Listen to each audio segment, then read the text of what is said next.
हम कई बार ये दृष्टांत सुना चुके हैं। एक सोझा जी नाम के गृहस्थ थे, उनका चरित्र है भक्तमाल जी में। वो महाभागवत थे।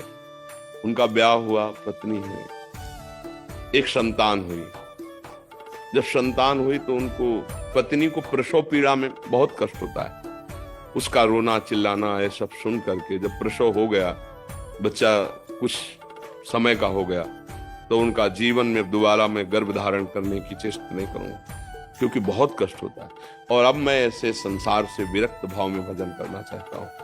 अब नहीं। पत्नी से प्रार्थना की कि तुम्हारा पाणी ग्रहण किया है, इसलिए तुमसे हम अनुमति मांगते हैं, या हमारे साथ चलो। अगर आप, तो घर में सब सुख सामग्री है, बच्चा है, आप पालन पोषण करो, पर मैं विरक्त होकर आज से भगवान का भजन करूंगा।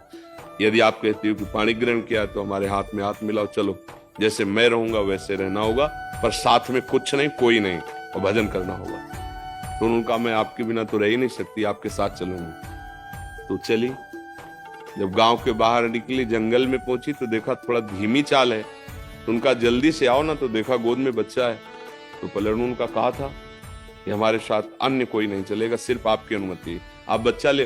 बोले नवजात शिशु, इसको कहाँ छोड़े, इसको कौन पालन पोषण करेगा? तो उन्होंने कहा सब जीव जंतुओं का पालन पोषण करता है, वही भगवान करेगा। या तो वापस हो जाओ या बच्चा यहीं छोड़ दो। वो कैसे छोड़, उनका भगवान का भरोसा, छोड़ यहीं बच्चा या वापस जा। वो महाभागवत थे, पर पत्नी अपने पति को भगवान मानती थी, छोड़ दिया बच्चा वहां।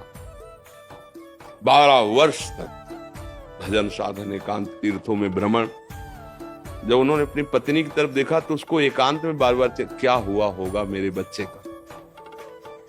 तो उनका, चलो आज तुम्हारे अंदर जो बार बार एक प्रश्न रहता है उसका उत्तर दिला देते हैं।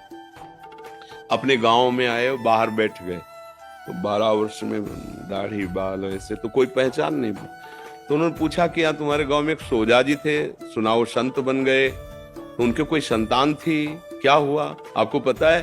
तो उनका, अरे भाई उनके भाग्य क्या कहने।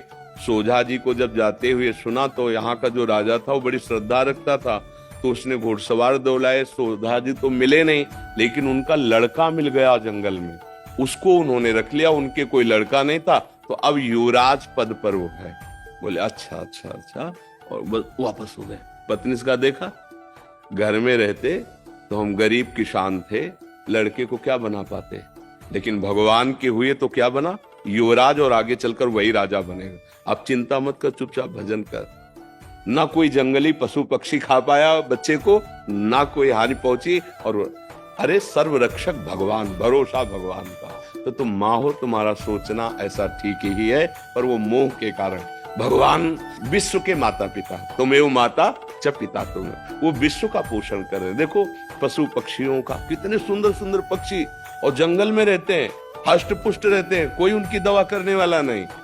रहीमन बहु भेषज करत, ब्याज न छाणत साथ, खग मृग बसत अरोग, हरि अनाथ के नाथ। उनकी कौन दवा करता है, कौन भोजन, सब हष्ट पुष्ट स्वस्थ। भगवान पूरे विश्व का भरण पोषण करते, आपकी संतान का भी भरण पोषण करेंगे। इस बात से डरो मत, भजन परायण रहो, जब तक श्वास है तब तक उनकी सेवा करते रहो। नहीं, तुम्हारी जहां तक सेवा संपूर्ण भगवान के चरणों में समर्पित कर दो। प्रभु अब आप देखना, हम तो आपके विधान के अनुसार जा रहे हैं, लेकिन ये जो सेवा है आप संभालना, भगवान संभाल लेंगे।